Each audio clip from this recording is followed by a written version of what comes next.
Magandang araw. Tatalakayin natin ang militarismo. Isang ideolohiya na nagbibigay ng malaking kapangyarihan sa militar sa loob ng isang bansa. Ang militarismo ay paniniwala ang malakas na sandahang lakas ang pinakamabisang paraan upang maprotektahan at mapalakas ang bansa.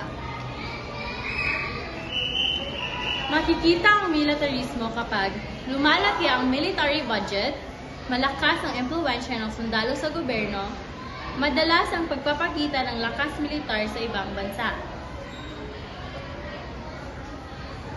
Malaki ang papel ng militarismo sa pagsiklab ng World War I at World War II dahil sa labis na nagpapalakas ng mga hukbo at agresibong pananakot. Positibo, matatag ang depensa. Negatibo, banta ng digmaan at mag-abuso ng kapangyarihan pati bawas pondo para sa mamamayan.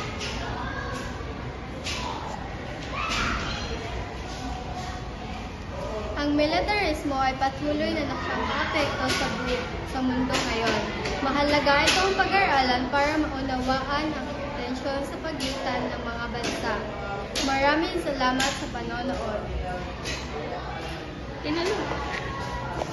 Okay, hello! Hello, pinalo ba?